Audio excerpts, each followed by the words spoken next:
Okay, good morning. This is my project on the importance of visualization by me, Connor Johnston. This will tackle how important visual data is in everyday life and why so many people use it. So, data visualization. Why is it important and what is it? It is the act of taking information and placing it into visual context. You see this on ads, billboards, TV, it's everywhere. People have really adopted this type of visual data because it's really eye-catching and it's way more pleasant to look at than just raw data. It makes data easier for the human brain to comprehend. It makes it easier to point out patterns, trends, and outliers.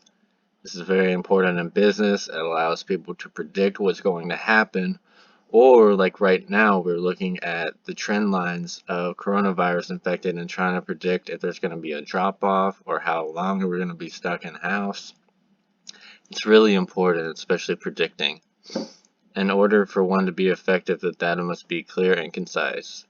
If it's really all over the place, no one's going to be able to read your graph. It's really important to be able to have everyone understand what is going on and have your graph very clear. And there are many types of data visualization, such as maps and graphs, which we'll go over later. Maps are not used very often, but they're very useful for certain types of data.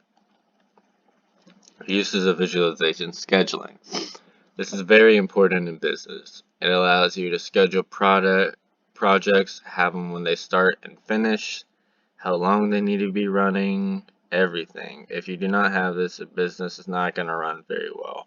It allows you to put people where they need to be, have them on certain projects, and using Excel and making a quick schedule in Excel really helps with this.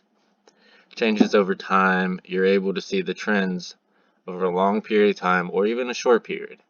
If it's a longer period, it's way easier to see the trend lines and what's going to happen. But it allows people to see data and study it and predict what's going to happen or just study what happened over a period of time. Or in the market case, it allows people to predict when stocks are going to go up, go down, when they need to buy, when they need to liquidate, or anything. Frequency, the more data points that you put in your chart, the better it's going to be. When you have a lot of data, your charts are going to be able to show a lot more. People are going to be able to understand what's happening, and you're going to come across as more knowledgeable because you have more data. If you just have 20 applicants, no one's going to believe you. If you have 20,000, that's something different. Determining correlations, we did this with stocks in our class. If we're comparing Nike and Adidas, we can see if they're related or not, or if they're related at all by graphing them together over the same amount of time period. Analyzing value and risk, you do this the same way. It's mainly important in businesses to see where the market's going, if you have value right now, or if you're risking a drop off and need to prepare. Examining a network, seeing how well a network functions compared to others. Okay, 5 main types of data visualization categories. You have temporal, which is visualization that satisfies two conditions, that they are linear and they are one-dimensional, usually feature lines with a start and finish time that are either alone or possibly overlap. Hierarchical, visualizations that order groups with larger groups, mainly used in the display of cluster of information from a single origin. They are the most complex to read, however, which is their downfall. They're not really that hard to read, but they're more difficult than the others. Network is data that connects with other data sets and compares a lot of stuff.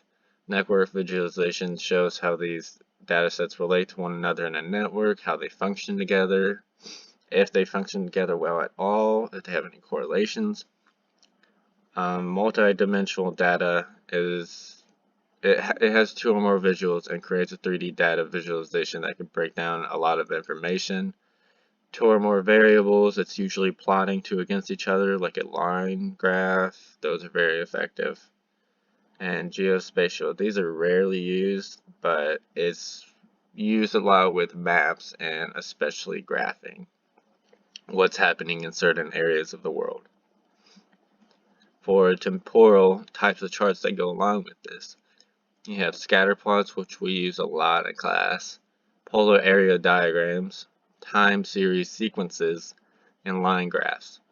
For network, you have matrix charts, node link diagrams, word clouds, alluvial diagrams. For hierarchical, you have tree diagrams, ring charts, sunburst diagrams. Geospatial, these are mostly the maps. You have flow map, density map, cartogram, heat map, and for multi-dimensional, you have scatter plots, pie charts, Venn diagrams, stacked bars, and histograms. Okay, stacked bar graph. It's one of the most prevalent graphs. This is because of how easy it is to relate and scan for information. It's not very appealing sometimes, especially in this case, but it gives a lot of information. It's useful when you want to compare two or more values in the same category, like this market. When you want to compare parts of a whole, you want to compare data with less than 10 groups. Once you get to 10 groups, it's just, you can't read it. And when you want to understand how multiple similar data sets relate to each other. So a density map. I put this one on here because geospatial is not used a lot. But this is the beginning of the coronavirus and how different geological areas are depicted to show accurately and very well show where the spread is. So if you have to worry or not, it's a really good graph for this case. So it's very important if it's a huge part of your research, business, or data. It allows you to see which regions need more focus or which regions to avoid based on your data. It's useful when comparing visualization internationally. And it's an important part of the story of the data, especially in this case. Line chart, we use this all the time. It's portrayed in a compact size format that makes it easier to understand. These are very common in business and used to relate time and money. You want to understand patterns and fluctuations in data, it's useful then. You want to compare different and related data sets with multiple series, it's useful then. You want to make projections beyond your data, it's useful then. And this is raw data versus graph. It shows you how much easier it is to read. Aspects of data visualization. It's informative, it's intended to inform the consumer or target audience of something. It's efficient, it saves data analysis time as it can communicate clear and ambiguity in data. It allows people to see stuff so much easier and saves more time explaining. Appealing, humans just naturally like this more. Everyone thinks it's appealing to the eye, much better than looking at Excel data. Interactive and predictive. By using large amounts of data, you can see trends and interact with them. You can predict them almost 100% if it's over a long enough time and a lot of data. And then, why is this so effective? So 90% of the information transmitted to our brain is visual. The human brain can process an image in 13 milliseconds, so you understand data way faster than reading it. 50% of the brain is active in visual processing. That's 50% of your brain looking at pictures. With data, it's way less. It's harder to process anything because you have to look for trends and it's not just there in front of you.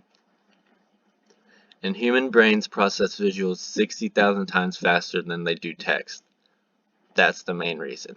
If you just look 60,000 times, why would anyone want to use anything other than visuals? It just makes sense.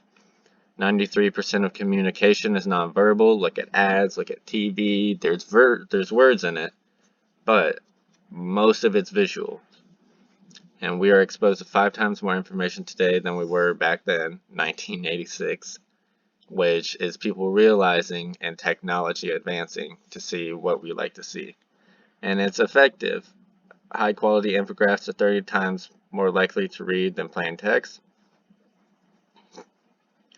People who read illustrations do 323% better than text-only instructions, which is very, very nice. That helps a lot. That's why some people are visual learners. It just applies to our strong suit as humans. And it shortens business meetings by 24%. Managed with visual data recovery tools are 28% more likely to find timely information. And 48% of these managers can find what they desire without the need of an IT staff. So it's very important to train your staff to know this stuff. And then these are some companies with analytics. 2 times more likely to be in the top quartile of financial performances. Basically, this is just showing how important it is for a company to stay ahead and why you should use your company and teach it to use